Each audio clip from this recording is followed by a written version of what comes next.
झुटपुटा अंधेरा हो चला था। सन्नाटे को चीरती हुई चिड़ियों की चहचहाहट धीरे धीरे शांत हो रही थी।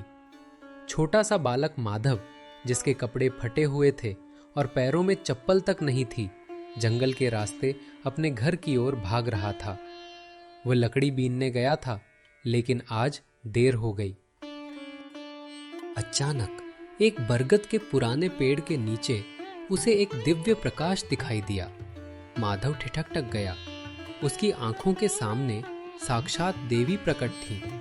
उनके माथे पर चमकता मुकुट, हाथों में कमल के फूल और उनकी आंखों में असीम करुणा थी। माधव डर के मारे कांपने लगा और हाथ जोड़कर घुटनों के बल बैठ गया। तभी देवी उससे कहती है, डरो मत पुत्र, तुम्हारी निष्ठा और तुम्हारी आंखों की मासूमियत ने मुझे यहाँ आने पर मजबूर कर दिया है।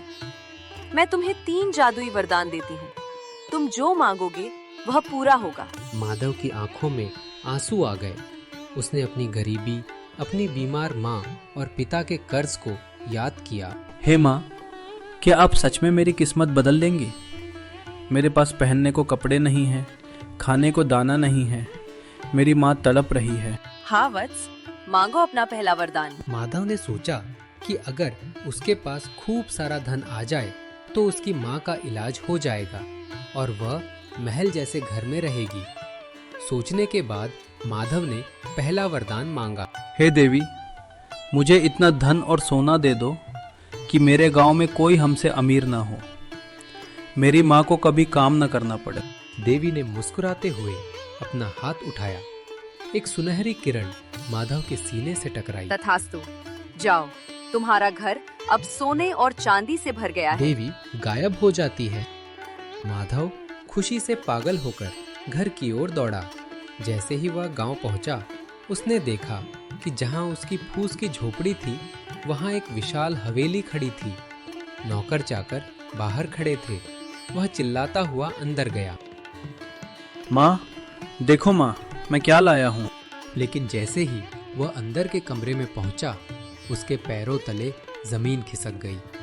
उसकी माँ सोने के बिस्तर पर लेटी हुई थी, लेकिन उसका शरीर ठंडा पड़ चुका था।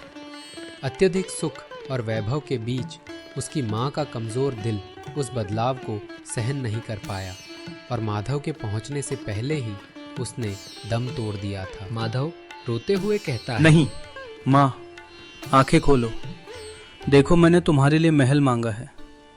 ये सोना किस काम का, अगर तुम ही नहीं हो। उठो माँ। उसे एहसास हुआ कि उसने धन मांगा, माँ की लंबी उम्र नहीं। धन तो आ गया, पर दुआ पीछे छूट गई। काश मैं धन की जगह माँ की जिंदगी में मांग लिया होता। तो धन तो मुझे मिल गया, पर मुझे से मेरी माँ दूर हो गई। माँ के बिना मैं कैसे रहूंगा? नहीं, मुझे वापस से जंगल जाना होगा। देवी माँ से प्रार्थना करनी होगी। माधव सदमे में था। वो फिर से उसी जंगल की ओर भागा। वो पागलों की तरह देवी को पुकारने लगा। हे देवी, मुझे धन नहीं चाहिए। ये महल शमशान जैसा लग रहा है। कृपया मेरी माँ को जीवित कर दें। यही मेरा दूसरा वरदान है। देवी फिर प्रकट हुई। उनकी आंखों में अब दुख था। वत्स, प्रकृति के नियमों को बदलना कठिन है। जो चला गया उसे वापस लाना भारी पड़ सकता है। क्या तुम सच में यही चाहते हो? सोच लो, तुम्हारा दूसरा वरदान यही मांगते हो पुत्र? हे देवी, मैं अपनी माँ के बिना मैं जी नहीं पाऊंगा। कृपया करके मेरी माँ को जीवित कर दीजिए। इस संसार में मेरी माँ के अलावा मेरा कोई नहीं, इसलिए मुझे मेरी माँ चाहिए, उसके अलावा कुछ नहीं। यही मेरा दूसरा वरदान है। तुम यही चाहते हो पुत्र, तो यही होगा। तुम घर वापस जाओ, तुम्हारी माँ जीवित हो गई है। तथास्तु। इतना कहकर देवी वापस से गायब हो जाती है। माधव जी घर के लिए निकल जाता है और माधव घर पहुंचा। उसकी माँ जिंदा हो गई थी। वह उठकर बैठ गई। माधव उसके देखकर रोने लगा, लेकिन कुछ ही घंटों में उसे एहसास हुआ कि कुछ गलत है। उसकी माँ जिंदा तो थी, लेकिन वह अमर नहीं थी। वह अब भी उतनी ही बीमार थी और उसकी उम्र 45 साल से ऊपर की लग रही थी। वह हिल तक नहीं पा रही थी। उसे सांस लेने में भयंकर तकलीफ हो रही थी। वह दर्द से कराह रही थी और बार बार कह रही थी, बेटा, मुझे मुक्ति दे दो। ये कैसा जीवन है, मुझे जाने दो।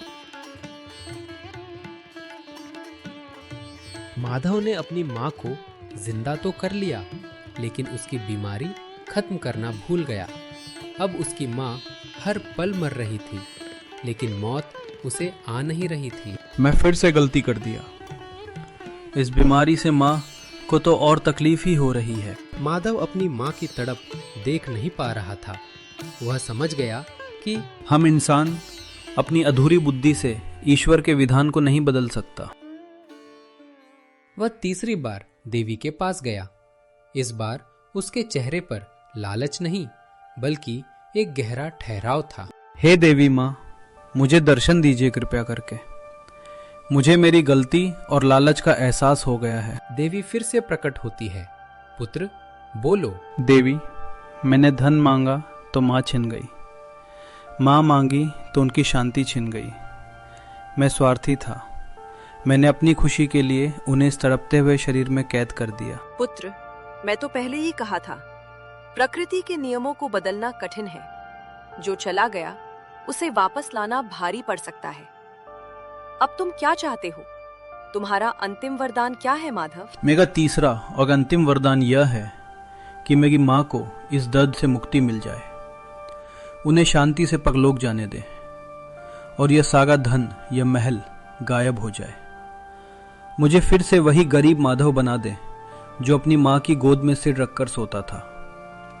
मैं चाहता हूँ कि उनकी अंतिम याद एक सुखी मौत हो, न कि यह तड़प। ये सुन के देवी की आंखों में भी आंसू आ गए। पुत्र, तुमने आज सबसे बड़ा वरदान मांगा है, त्याग का वरदान। तथास्तु। एक तेज रोशनी हुई। माधव की आंखें खुली। वह उसी पुरानी झोपड़ी में अपनी माँ की फटी हुई गोद में लेटा था। बाहर बारिश हो रही थी। उसकी माँ ने उसके सिर पर हाथ फेरा और कहा, बेटा सो जा माधव, तू कल बहुत थक गया था। माधव उठकर बैठ गया। न कोई महल था, न कोई सोना, लेकिन उसकी माँ के चेहरे पर वह दिव्य शांति थी। माधव समझ गया कि असली जादुई वरदान सोना चांदी नहीं, बल्कि वह समय है जो हम अपनों के साथ शांति से बिताते हैं। कुछ दिनों बाद उसकी माँ ने शांति से माधव के हाथों में अपना दम तोड़ा। माधव रोया, लेकिन इस बार उसके मन में पछतावा नहीं था, क्योंकि उसने अपनी माँ को वो शांति दी थी जो कोई धन नहीं खरीद सकता था।